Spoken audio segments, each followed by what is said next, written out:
The Airi by Deepa Agarwal. Only a pale glimmer of light remained when Bishan Singh began the long trek back to his village. As he glanced at the sky, he realized that even at his best speed, he could never hope to get home before dark. In winter, night fell sudden and quick in the hills, and the sky had been overcast all day, so dusk set in even earlier than usual. "Spend the night in town," his friends had urged. They had come that morning to sell vegetables and other produce from their terraced fields. Although they had intended to return early, they had met up with a chatty man from another village, and his anecdotes stretched on and the afternoon slipped away. So they decided to stop for the night and return the next morning. Ordinarily, the farmers didn't mind the long walk home, but on a snowy evening like this, it was a different matter. Not because of the cold. Fear of the Airi kept them from the road tonight. "You won't catch me going through the forest tonight," Jeevan said with a nervous laugh. "And you shouldn't take the risk either. Didn't you hear what happened to Kim Singh?" "Yes," Hari Singh continued, his face pale with a nameless fear. "It was just a year ago. He wouldn't listen, I heard. Insisted on walking home late on a snowy night. The next day, they found him, wandering in the forest, babbling nonsense. He was holding a pair of silver anklets in his hands, they say, turning them round and round to make them jingle. He's never been right in the head ever since." Bishan Singh shook his head. "That fellow was never quite right to begin with," he said. "And then my little daughter is sick. I must bring this medicine to her." His companions exchanged glances. They looked scared, no, terrified. But Bishan Singh had calmly picked up his bag and walked away.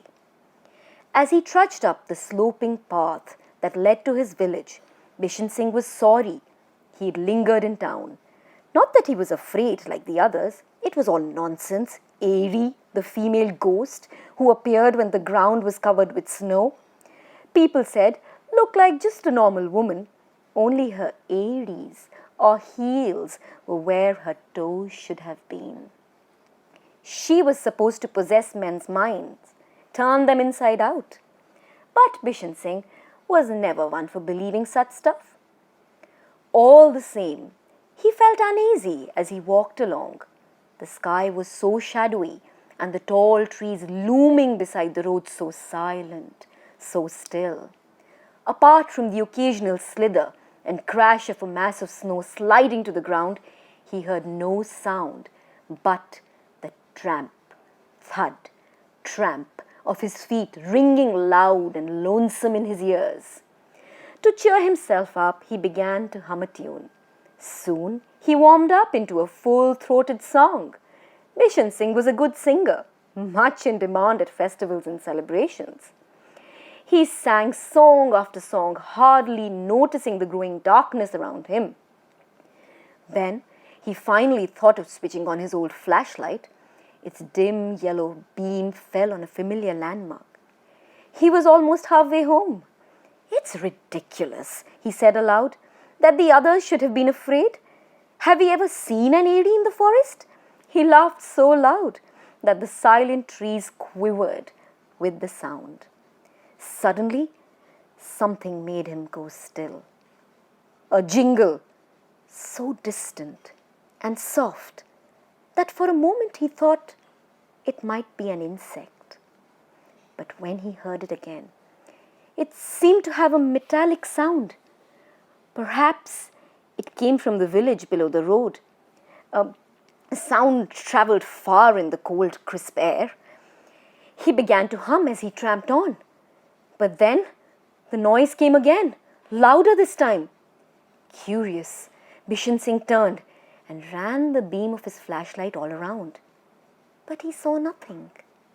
He stepped forward again, and the sound followed him. As he continued on, it grew louder and louder, filling his head, disturbing the rhythm of his steps. A silvery tinkle, like numerous little bells jingling together. Bishan Singh stopped. It was the sound of a woman's anklets made when she walks. But why would a woman be alone in the forest at this time of the night? Maybe she had been gathering wood and hadn't noticed it was getting late, or maybe she had lost her way. Should he wait? As he stood there, undecided, another thought crept into his head, making his scalp tingle. No, Bishan Singh thought, such things didn't exist. But when the tinkling came again, he felt his heart lurch sickeningly. He began to walk as fast as he could. Squish, squelch went his feet on the slushy ground. His breath hung about him like puffs of anxious smoke. The sound seemed to recede as he hurried on. Then he heard a huge crash. It was so loud and sudden that Bishan Singh jumped, and a strangled cry escaped him. He looked around, panting, sweating, in spite of the freezing cold. But then he burst into nervous laughter. It was only a deodar tree discharging its load of snow. Shivering, he rushed on. Despite his weariness, his feet felt numb, wooden, his legs stiff, heavy. But he hurried because the jingle, jingle, jingle was creeping up on him again. His heart thumped like a mighty drum. He barely noticed the pale, sickly growth of the moon on the ground, or the eerie light reflecting from the patches of snow on the hillside. The yellow beam of his flashlight wavered uncertainly on the ground ahead. The sound was right behind him now. His chest grew tight. His breath stopped. He could hear the swish of a woman's ghagra, the long skirt they wore in those parts. Desperately he ran, rigid like a puppet, not daring to look right or left or even straight up, just in case. The anklets rang in his ears, maddening, terrifying, but it was no use. "Why are you running away, Bishan Singh?" a woman's voice said. From the corner of his eye, he caught a glimpse of a tall shape in voluminous black ghagra. A film of ice crept up his back. How did she know his name? No, Didi, I am not running, he managed to reply through his mouth, which was dry as paper and his lips frozen stiff. "I must get home to my sick child." Didi, you called me an older sister. He heard peal after peal of chilly laughter. His knees knocked together in spite of his efforts to control them. "I'm done for," he thought, but somehow he found the courage to say, "Don't you have any brothers?" The words came out breathless, jerky. "No, you're the only one, Bishania." She laughed again, a sound as piercing as hundreds of glass pieces flying at him. "So," he heard her say, "where are you coming from?" "From the town, Didi," he replied, trying to keep his teeth from chattering. "From the town, aha! No wonder you're in a hurry. Your wife must be waiting to see the presents you bought." No, my child is ill. I have some medicine for her." She's not an Airi, Bishan Singh thought desperately. An Airi wouldn't waste time like this talking. He tried to remember all the stories he'd heard, but his mind was so jumbled up that he couldn't recall a single one. "So you brought nothing for your wife?" Bishan Singh quaked as a vague memory surfaced. If she was an Airi, she wouldn't cast a shadow. He forced himself to look down, but the faint light from the flashlight was no help, and the looming shadows of the trees obscured everything. Yes, I did," he forced himself to reply. "I bought some glass bangles and a sari." If only he could keep her talking till he got to the village. It was not too far now. "Yes," he went on. She wanted a sari. She doesn't want to wear a ghagra. She wants to be modern like town women." The woman laughed and Bishan Singh jumped. The sound seemed to come from way up above his head. It couldn't be. The woman had appeared tall, the same height as him, almost. The woman had appeared tall, the same height as him, almost. It was not possible. He willed himself to look. A quick glance from the corner of his eye. He almost choked on his terror. She towered over him now. "Why not? Why not?" he heard her say. "What else did you get?" Somehow he managed to reply.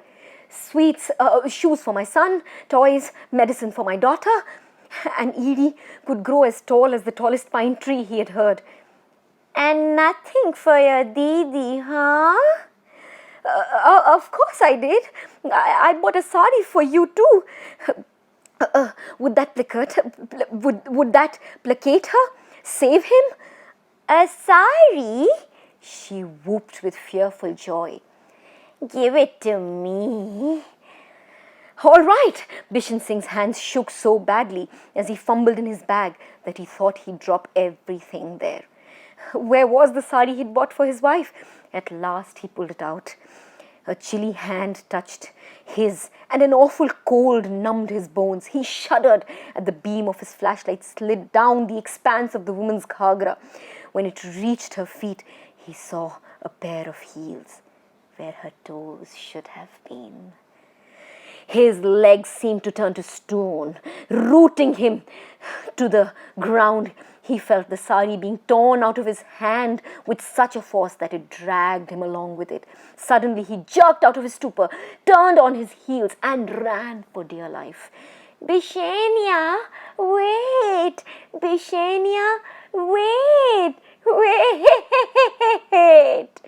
The words swooped into his ears, numbing him like venom. But Bishan Singh ran on, even though his legs felt as heavy as lead and his bag dragged on his back as if it weighed a ton. Worse, the jingle-jangle seemed to have entered his ears permanently. It went on and on and on. "What's the matter?" his wife cried, opening the door. Is something chasing you? A leopard? A wolf?" And then, Nothing. It's the cold." He sank down on the ground near the fire, hugged himself to stop the shivering, while she bustled to get him a glass of hot, spicy ginger tea. But his son was already going through his bag, pulling out the sweets, the toys, the medicines, "Oh, these must have cost a lot of money, but they're beautiful," he heard his wife exclaim. Bishan Singh turned around slowly. She held a pair of heavy silver anklets in her hands. "But," he began, then stopped.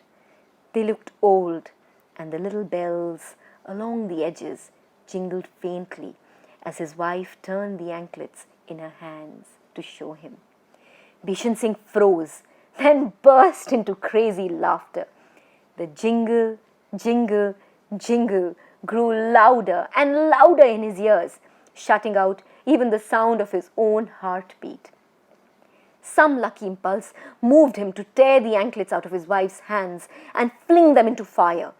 He and his family watched, terrified, as the anklets wriggled and slithered, hissing like venomous snakes, till the fire turned them into shapeless lumps of metal. Gradually, the jingling sound died away. Bishan Singh shuddered, turned away, and sighed deeply. The wonderful silence told him that he was really safe now. He had destroyed the anklets and escaped Kim Singh's terrible, terrible fate.